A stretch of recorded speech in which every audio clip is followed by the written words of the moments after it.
మీ business ఏదైనా మీ ఊర్లో promotion చేయాలంటే అది సుమన్ టీవీతోనే సాధ్యం. ఇప్పుడే సంప్రదించండి. ఇప్పుడు గోదావరి 43 అడుగులకి చేరుకుంది. భక్తులను ఎవరిని కూడా ఇక్కడికి రానివ్వట్లేదు. ఇప్పుడు 48 అడుగులకు కనుక వస్తే కనుక సుభాష్ నగర్ కాలనీ అదేవిధంగా కొత్త కాలనీలోకి నీరు వచ్చేటువంటి అవకాశం ఉంది కాబట్టి వెల్కమ్ టు సుమన్ టీవీ. ఈరోజు మనం భద్రాచలం స్థానాల రేవు దగ్గర ఉన్నాము. నా వెనక కనిపిస్తుందంతా కూడా గోదావరి. ఇప్పుడు గోదావరి 43 అడుగులకి చేరుకుంది. మొదటి ప్రమాద హెచ్చరిక అధికారులు జారీ చేశారు. అయితే ఈ మధ్యాహ్నానికి లేదా సాయంత్రానికి 48 అడుగులు వరకు కూడా వచ్చే అవకాశం ఉంది. 48 అడుగులు వస్తే దాదాపు రెండో ప్రమాద హెచ్చరిక జారీ అవుతుంది. అట్లాగే 53 అడుగులకి వస్తే మూడో ప్రమాద హెచ్చరిక జారీ అవుతుంది. ఇప్పుడు ఉన్న పరిస్థితి ఏంటంటే, ఇప్పుడు మనం చూస్తుంది స్థానాల రేవు పూర్తిగా కూడా ఇక్కడ ముంపుకు గురైంది. ఇటు భక్తులను ఎవరిని కూడా పోలీసు యంత్రాంగం కానీ అలాగే టెంపుల్ కానీ మొత్తం కూడా ఇక్కడ పహారా కాస్తూ ఇక్కడ ఏదైతే భక్తులను ఎవరిని కూడా ఇక్కడికి రానివ్వట్లేదు. అట్లాగే ఇక్కడ గోదావరి ఏదైతే మన భద్రాచలం టౌన్లో సుభాష్ నగర్ కాలనీ కానీ అట్లాగే మిగతా కాలనీలు కొద్దిగా 48 వస్తే ముంపుకి గురయ్యే అవకాశం ఉంది.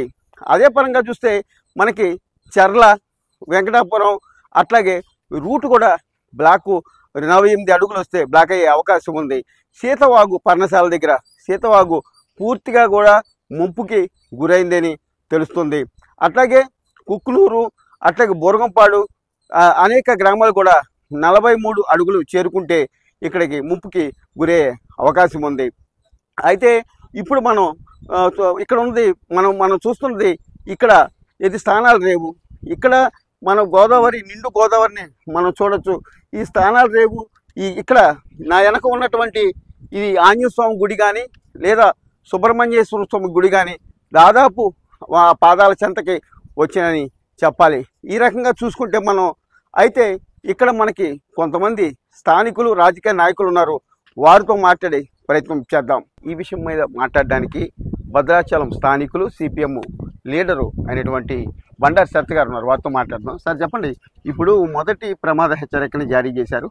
ఏమంటారు మీరు? ప్రజలకు ఏ రకమైన సూచన ఇస్తారు, అధికారులకు ఏ రకమైన సూచన ఇస్తారు? ముందుగా సుమన్ టీవీ ప్రేక్షకులకు అభినందనలు తెలియజేస్తా ఉన్నాం. భద్రాచలంలో ఇప్పుడు ప్రస్తుతం 43 అడుగులు గోదావరి మొదటి ప్రమాద హెచ్చరిక నడుస్తూ ఉంది.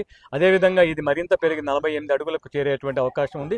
48 అడుగులకు చేరితే కనుక ఖచ్చితంగా రెండో ప్రమాద హెచ్చరికను జారీ చేయడం జరుగుతూ ఉంది. ఇప్పటికే కలెక్టర్ గారు అదేవిధంగా ఇతర రెవెన్యూ పోలీస్ యంత్రాంగం కూడా సహాయక చర్యలో ఉన్నారు. ఈ యొక్క సహాయక చర్యల్ని మరింత పెంచాలని చెప్పి అదేవిధంగా పునరావాస కేంద్రాలు ఏర్పాటు చేయాలని చెప్పి మేము కోరుతా ఉన్నాం.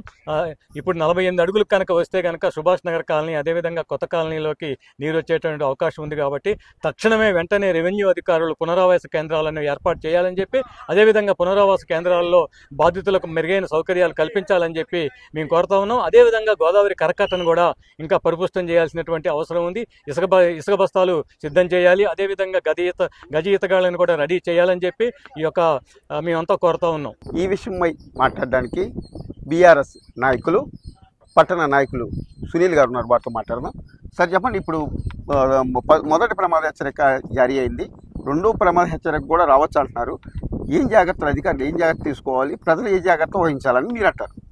గోదావరి పరివాహ ప్రాంత ప్రజల్ని ఎప్పటికప్పుడు అప్రమత్తం చేస్తున్న సుమన్ టీవీకి ప్రత్యేకమైన ధన్యవాదాలు తెలియజేస్తూ, మరి ఈరోజు భద్రాచలం ప్రాంతం గోదావరి పరివాహ ప్రాంత ప్రజలకి గోదావరి అనేది పెద్ద కొత్త ఏమి కాదు. అయినప్పుడు కూడా ప్రభుత్వం తగు జాగ్రత్తలు తీసుకోవాల్సిన అవసరం దీంట్లో ఎంతైనా ఉంది. ఇప్పటికే దోపుసులు ఆడుతూ ఉంది. గతంలో ఒకసారి వచ్చిపోయింది 43 అడుగులు, మళ్ళీ రెండోసారి వస్తూ ఉంది. ఇప్పుడు 48 పాయింట్లు అంటే రెండో ప్రమాద హెచ్చరిక కూడా వస్తామని అధికారులు చెప్తా ఉన్నారు. కాబట్టి ముఖ్యంగా గోదావరి పరివాహ ప్రాంతాల్లో ఉన్న రైతాంగాన్ని ప్రభుత్వం ఇప్పటికీ అప్రమత్తం చేయాలి. అదేవిధంగా భద్రాచలం పట్టణంలో కూడా అనేక ముంపు కాలనీలు ఉన్నాయి. ఇలా స్లూయేజ్ లీకేజీలు వచ్చే పరిస్థితి ఉంది.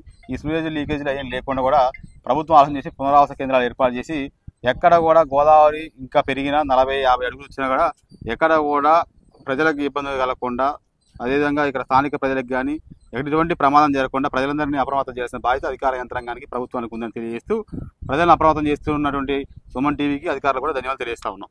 అయితే సాయంత్రానికి 48 అడుగులు గోదావరి వచ్చే అవకాశం ఉందని చెప్పని మనకి తెలుస్తుంది. అయితే జిల్లా కలెక్టర్ కానీ అలాగే ఎస్పీ కానీ అన్ని ఏర్పాట్లు కూడా పునరావాస కేంద్రాలు కానించి అన్ని ఏర్పాట్లు కూడా ఇక్కడ ఎవరికి కూడా ఇబ్బంది లేకుండా చేయడం జరిగింది. వీడియో జర్నలిస్ట్ బాలసూర్యతో నాగరాజ్ సుమన్ టీవీ భద్రాచలం స్థానాల రేవు నుంచి.